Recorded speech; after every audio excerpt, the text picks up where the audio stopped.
আবু তালেব রাসূলের বিয়েতে খুতবা পাঠ করলেন। নবীজি এবং খাদিজার মধ্যে বৈবাহিক সম্পর্ক হয়ে গেল। নবী করিম সাল্লাল্লাহু আলাইহি ওয়াসাল্লামের বিবাহের খুতবা পাঠ করেছিলেন আবু তালেব নিজে। খাদিজা এবং রাসূলের মধ্যে বৈবাহিক সম্পর্ক হলো, উভয়ের মধ্যে সম্মতিক্রমে কি হলো? বিবাহ সম্পর্ক হলো, বৈবাহিক সম্পর্ক হলো, বিয়ের অনুষ্ঠান হলো। বিয়ের অনুষ্ঠানের মধ্যে মক্কার সম্ভ্রান্ত ফ্যামিলির সম্ভ্রান্ত ব্যক্তিবর্গগণ উপস্থিত হলেন। আমাদের সমাজেও দেখবেন বিয়ে শাদীর অনুষ্ঠান যদি হয়, সুন্নতে খতনার অনুষ্ঠান যদি হয়, অথবা অলিমার কোনো অনুষ্ঠান যদি হয়, বা অন্য কোনো অনুষ্ঠান যদি হয়, গরিব মানুষ দাওয়াত পায় আর না পায়, সম্ভ্রান্ত ফ্যামিলির মানুষরা ঠিকই দাওয়াত পায়।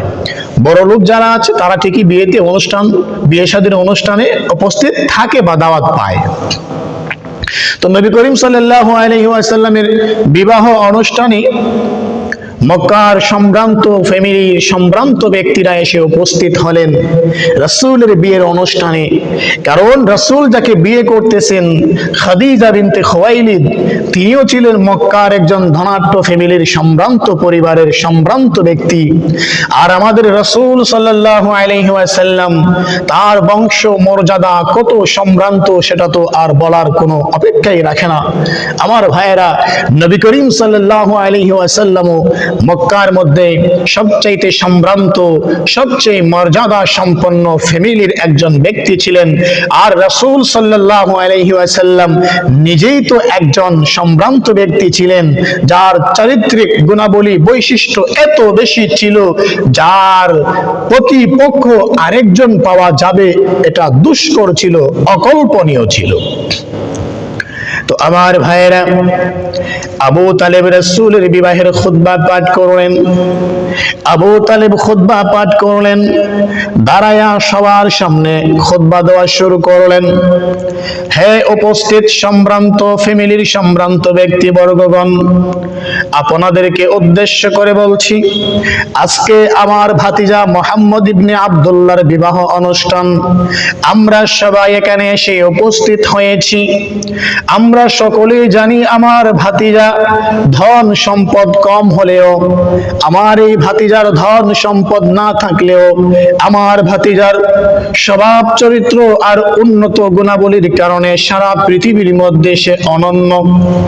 আমার ভাতিজার প্রতিপক্ষে আর কেউ পাওয়া যাবে খুঁজে সেটা দুষ্কর।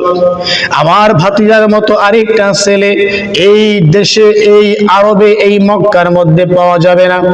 আমার ভাতিজার ধন সম্পদ না থাকতে পারে, কিন্তু আমার ভাতিজা চারিত্রিক গুণাবলীর কারণে আমার ভাতিজা সবার শ্রেষ্ঠ, সবার থেকে সম্মানিত।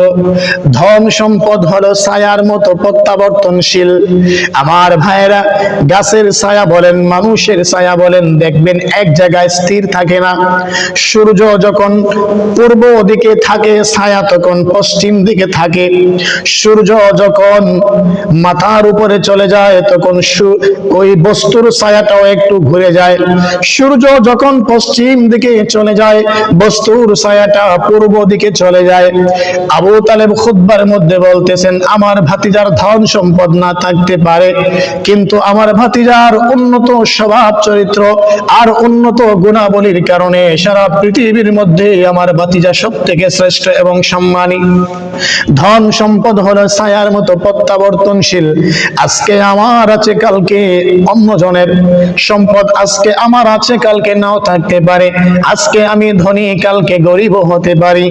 নদী দেখবেন মাঝে মধ্যে নদীর একুল ভাঙে, ওই কুল গড়ে, আবার মাঝে মধ্যে ওই কুল ভাঙে, এই কুল গড়ে। নদী এপার ভাঙে অপার গড়ে, এই তো নদীর খেলা। সকাল বেলার ধনী রে তুই ফকির সন্ধ্যা বেলা। নদী দেখবেন এপার ভাঙে ওই পার গড়ে, ওই পার ভাঙে এপার গড়ে। এজন্য আবু তালেব বললেন, ধন সম্পদ ছায়ার মতো প্রত্যাবর্তনশীল। আজকে আমার আছে, কালকে অন্যজনের, কিন্তু আমার ভাতিজার স্বভাব চরিত্র খুব সম্মানী এবং দামি। আমার ভাতিজার স্বভাব চরিত্র সব থেকে আলাদা, সব থেকে পিওর এবং খাঁটি। আবু তালেব বিবাহের খুতবা পাঠ করতেছেন, আর বিবাহের খুতবার মধ্যেই বলতেছেন, আমার ভাতিজার আজকে বিবাহ অনুষ্ঠানে যত টাকা মোহর নির্ধারণ হবে সেটা নগদ পরিশোধ করা হোক অথবা বাকি থাকুক, সম্পূর্ণ মোহরের টাকা আমি আবু তালেবের পক্ষ থেকে আদায় করা হবে। নবী করিম সাল্লাল্লাহু আলাইহি ওয়াসাল্লামের বিবাহের মোহর নির্ধারণ করা হয়েছিল। 20টা উট ছিল বিবাহের মোহর হিসেবে। নবী করিম সাল্লাল্লাহু আলাইহি ওয়াসাল্লামের বিয়ের মধ্যে 20টা উট ছিল মোহর হিসেবে। আবু তালেব বলেন, আমার ভাতিজার পক্ষ থেকে মোহরটা আমি দেব, আমার সম্পদ থেকে মোহর আদায় করা হবে। 20টা উট আবু তালেব তার সম্পদ থেকে আদায় করে দিয়েছিলেন। আমার ভাইয়েরা, বর্তমানে যদি আমরা হিসাব করি 20টা উটের মূল্য কম করে হলে 4 কোটি টাকা হবে।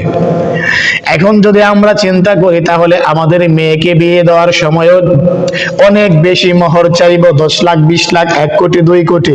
না না, রাসূল সাল্লাল্লাহু আলাইহি ওয়াসাল্লাম খাদিজাকে যখন বিয়ে করেছিলেন সেটা ইসলামের পূর্ব যুগ ছিল।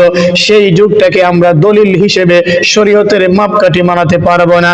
রাসূল সাল্লাল্লাহু আলাইহি ওয়াসাল্লাম শরীয়ত পাওয়ার পরে, কোরআন পাওয়ার পরে, নবী হওয়ার পরে আমাদের জন্য যেই মাপকাঠি রেখে গেছেন আমরা সেটাকেই মানব।